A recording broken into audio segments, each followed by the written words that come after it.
I'd like to bring on the table a very different issue altogether. Kay ha demokratiko nga space in Orusturia, we listen to different voices from different sides of the discourse space. So, I'm going to say, motherhood is not the sole raison d'etre of women. This is not to disparage motherhood. Motherhood remains noble. A mother's love is the greatest love of all. No love can ever compare with that of a mother's love. But still, there are what we call guti-guti nga boses, periphery. Hindi lang laylayan ng lipunan, kundi hasid-sid. Hiton aton sa syudad, may da mga guti-guti nga voices. And these are the women who chooses not to have children. And I, with humble efforts, took the courage to bring this voice to the open. In this world, where we women enjoy so much privileges and rights won for us by our great-great-grandmothers from 200 to 300 years ago. In the 21st century, women have the unlimited, unbridled access to education. We have the right to vote. The right to vote was a very, very bloody struggle won by women in the Philippines, in Europe, in America. The right to suffrage. We want the right to own property. We want the right to fair wages. And this we all owe to the courageous mothers and grandmothers we had in the past, who were, of course, supported by progressive men.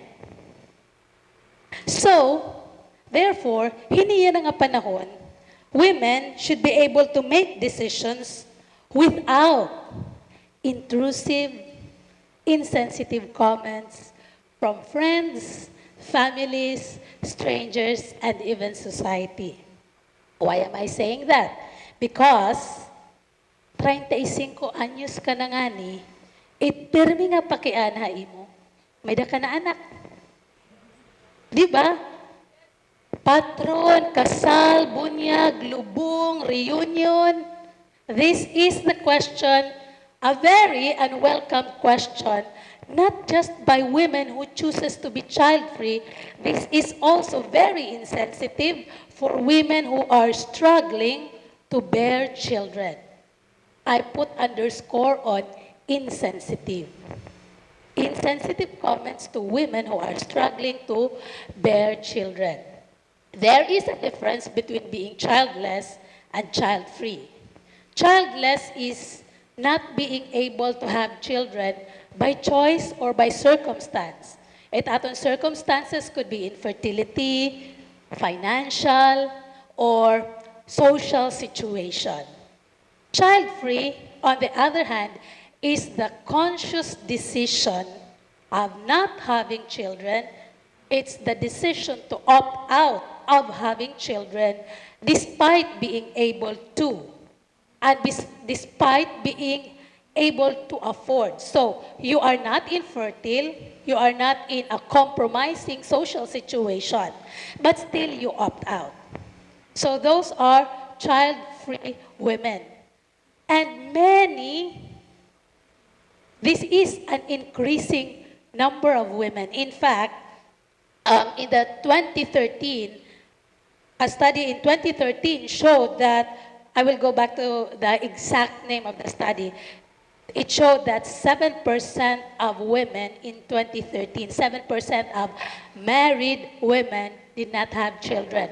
And the number could actually be higher because the statistics only counted married women. There are a lot of unmarried women who have children, and there are also a lot of unmarried women who also do not have children. So, going back, in the 21st century, we should be able to make decisions not to have children without being judged as selfish, as strange, as cat crazy, spinster, as barren.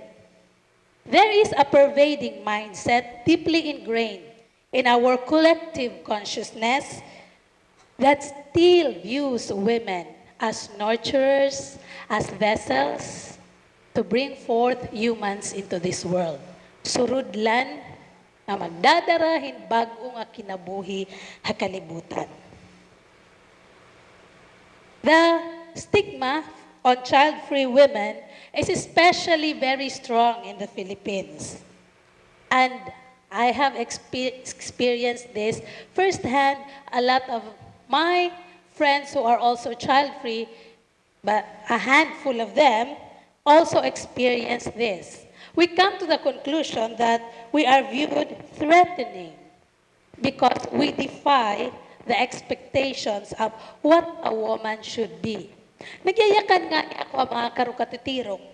Hanuna, papakianan ako, may anak ka na, nasa ringla ako, waray paswerte, kay para maundang na ang mga pakiana. Pero nagtitikalagas na ako, kay ginulaan na ako pag ginastify, diretso na ako naglalaygay, han akong istorya, nayakan ako dayon, diri ko gusto magkaanak. Nababarahibuan it mga tao nga nabatihit akon gini-istorya. It's threatening. It's very unusual. I am viewed with suspicion because I do not conform to what a woman should be. And this is one of the arguments of child-free women.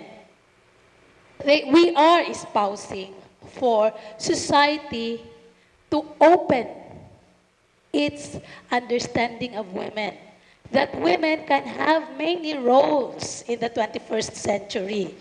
We can be mothers, we can be non-mothers, we can pursue our careers, our passions, without raising children and without being in a domestic situation. So now you're wondering, why are these women opting out?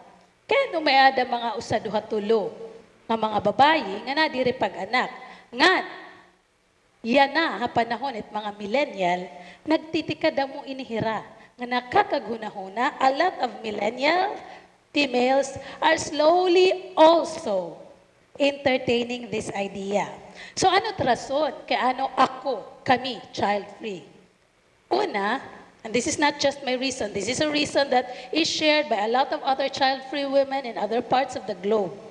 As education becomes accessible to everyone, women discovers that damo itong papel nga abrihaira. Kaya hato nga panahon, ang mga babae, di rin man ginpapaskwela. Backtrack as recent as 50 years ago.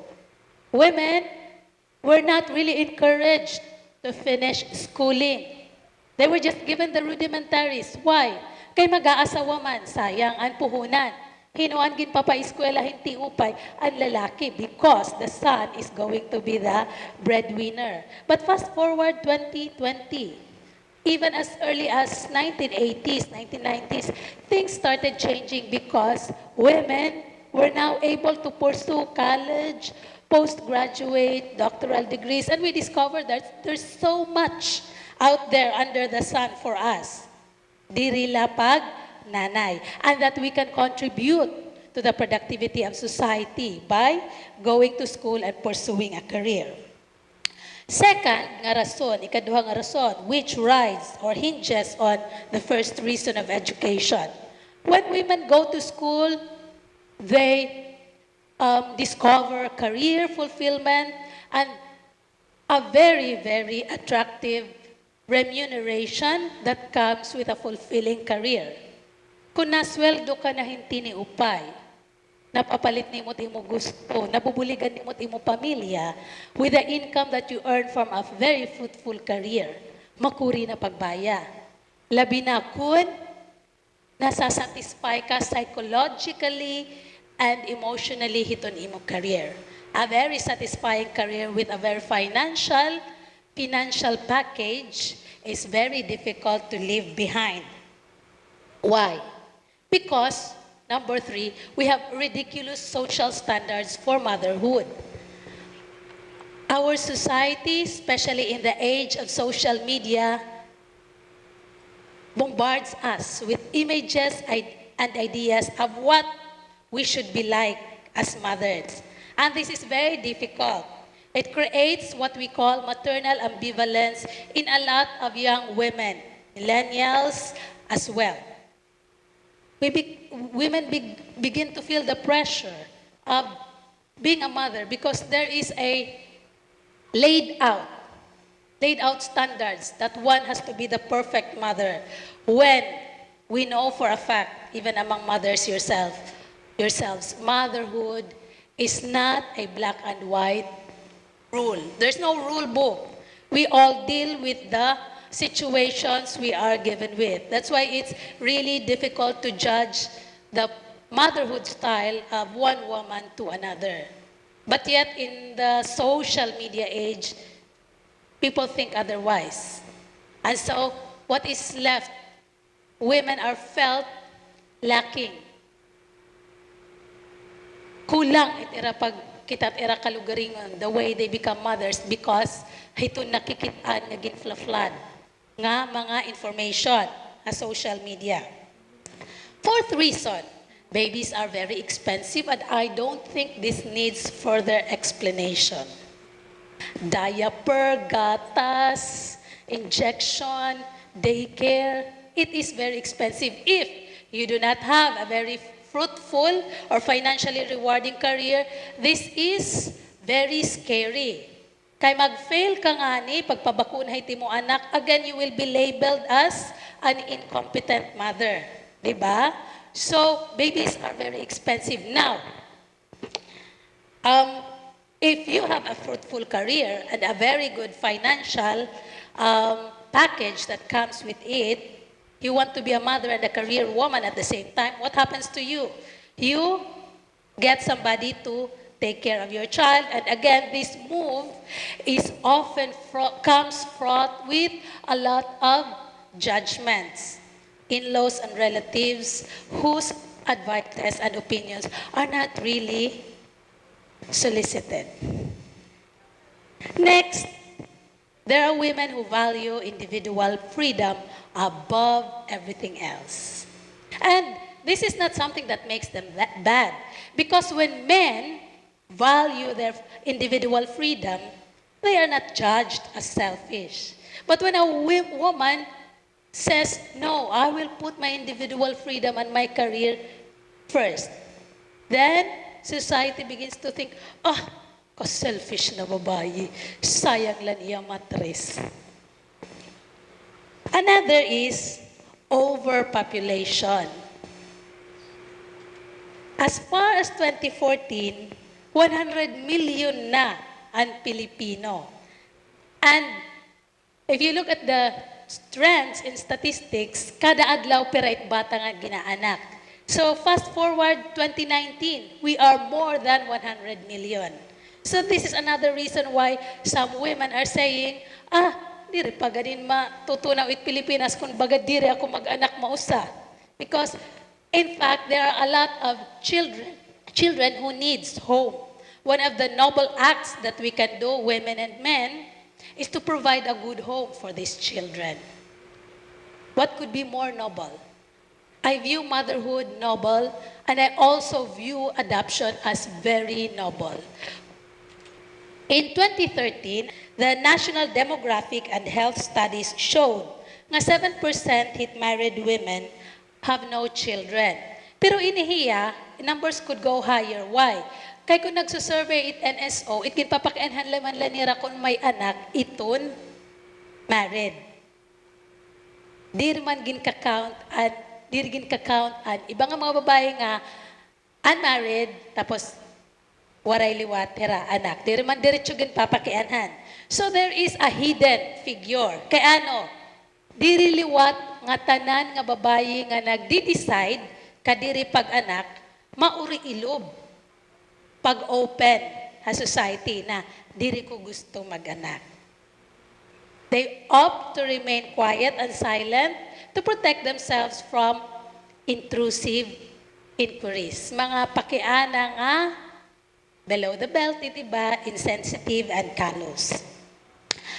So, I'd like to talk about the myths about women who opt not to have children or what we call child-free women. Siyahan, kaud gana singera mga lamot, selfish women.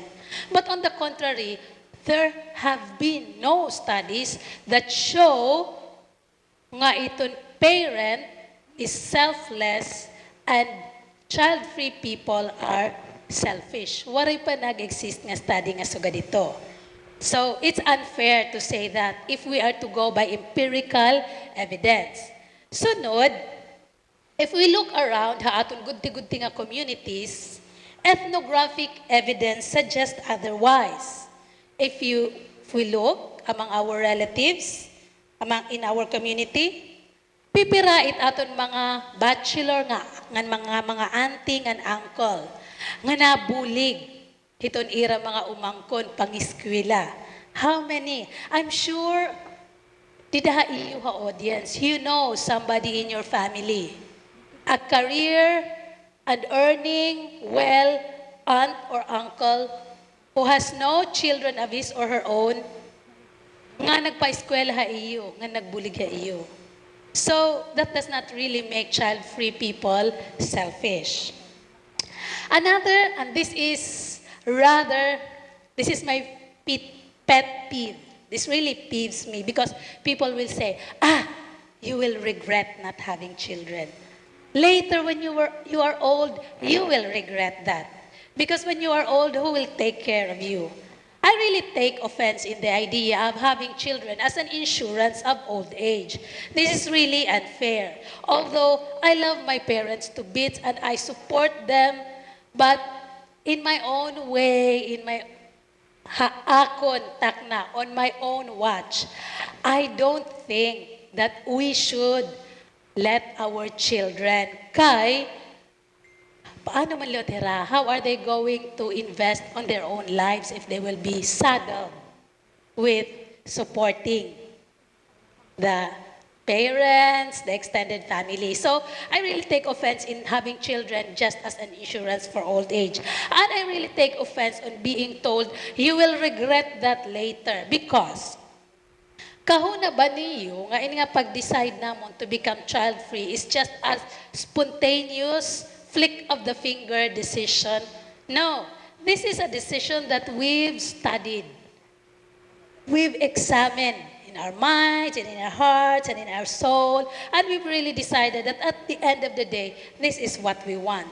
So to be told na, you will regret that, this rather suggests that we are lakadaisical in the way we decide, padalos-dalos lang kami mag-decide. So that is a very insensitive opinion. Damo pa ito nga insensitive opinion. There are lots of them. Some people call us half women, barren, apal, cat crazy, kay kung apal ko no makimisay. So cat crazy spinsters. I would like to share a little bit just to show you why we opt to have no children. What is the best thing about being child-free? For one, I can tell you in 5 letters, a 5-letter word, sleep, S-L-E-E-P. You can sleep 8 hours a day without disturbances, and that needs no further explanation. A spontaneous life. You have a spontaneous life if you are child-free. You can go anywhere. You can watch 3 seasons of Vikings in one day, no problem. You have unparalleled, unbridled productivity because you have all the time in the world to pursue your career. You can pursue your passion to the hilt. Like myself, I write. If I need to write, I have a writing grant or I have a writing project, I can sleep at 4 in the afternoon and wake up at 2 o'clock to write until 8 in the morning. Or I can write the whole day. I have no problems. I have no diaper issue and children to deal with, children to feed. Ultimately, why am I really here? Ultimately, what I would like to bring into this stage, into this conversation is to ask, maybe to tell everyone, maybe to remind. To tell is rather imposing, sige masiring nila ako, to remind everyone that not all women should be mothers. Some women, some of us, rare and far and few in between, rare as they come, some of us escape the wholesale social brainwashing and cultural conditioning of motherhood. Because come to think of it, as a child, when you go to school, it is a hidden agenda in everything that we read.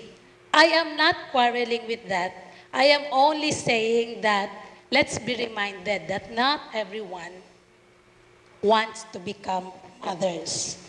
There are evolutionary outliers like me who does not want to be one. Let us give women the freedom to choose, the freedom to become mothers, and the freedom not to become mothers. For the young ladies out here who feel that they lack maternal instinct, who are feeling the pinches of maternal ambivalence, I tell you, it's okay. It's okay to be different. Do not allow yourself to be pressured into doing something you do not want to be. Do not compromise to fit into the social mold. Follow the most ardent whispers of your heart's desire. Do not give in to pressure. Young girls, ladies, and women out there should have more choices. And I think I would like to underscore more on young girls, young ladies. They should be given a more inclusive picture of women's roles. Mothers, leaders, non-mothers, artists, engineers, scientists, mathematicians. We still have a long way to go despite the many successes we've won for women. And I think reminding society that not all women want to deliver children is one of the tiny reminders that I'd like to bring into the audience today. Women can still be recognized as women. We are still women, even if we choose not to have children. Thank you, ngan maupay nga agahay.